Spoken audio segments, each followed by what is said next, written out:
A Hall of Famer visited Fasig-Tipton in Saratoga Springs. I have the details. Plus, Glens Falls School District goes high-tech, and New York State unemployment has dropped once again. It's all ahead on Look Today.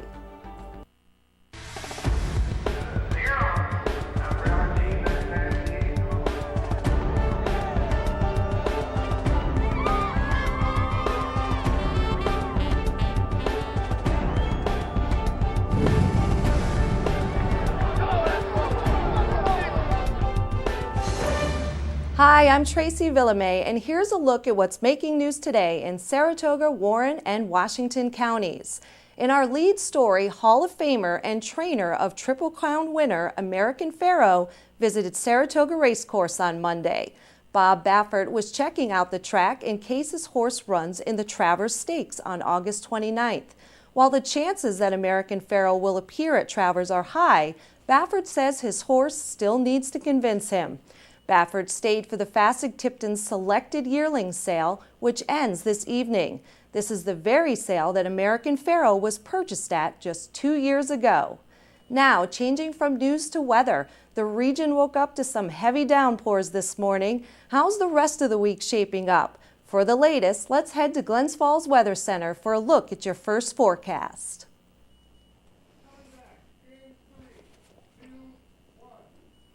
Back to the news. Glens Falls High School students in grades 7 through 12 will start the school year with Chromebook laptops in hand.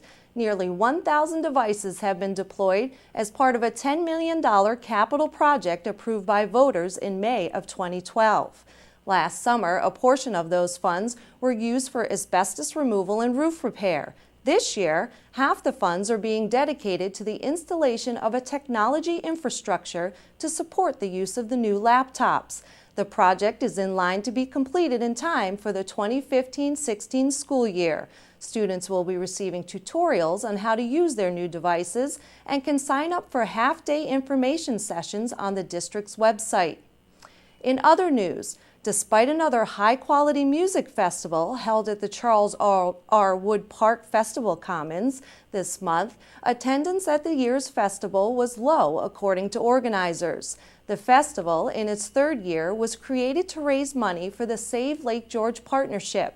SAVE is the public-private collaborative that has helped come up with half the funding for the Lake George Park Commission's 2-year pilot program of mandatory boat inspections and decontamination.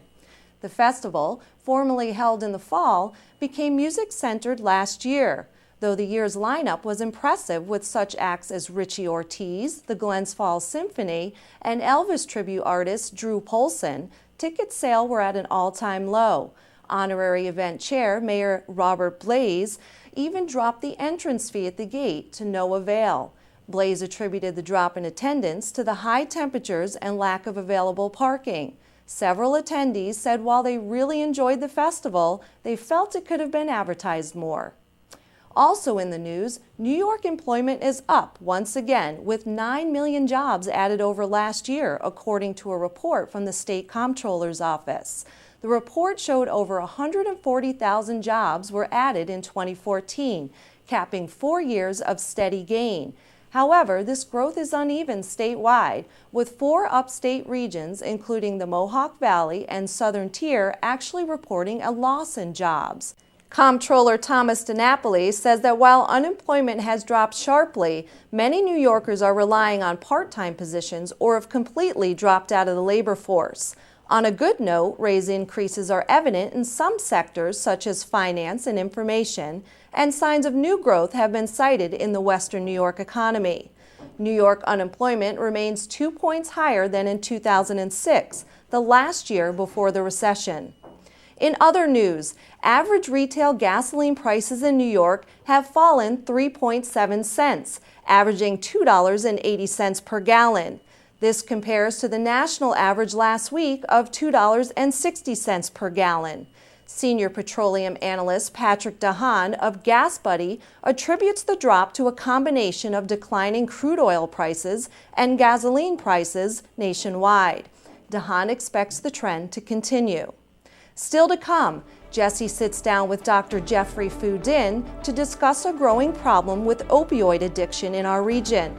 Plus, Adirondack Civic Center Coalition President Dan Burke is here to discuss what the group has planned for the Glens Falls Civic Center. But first, if you see news happening, want to share a story idea, or join us for an interview, give us a call on the hotline at 798-8000.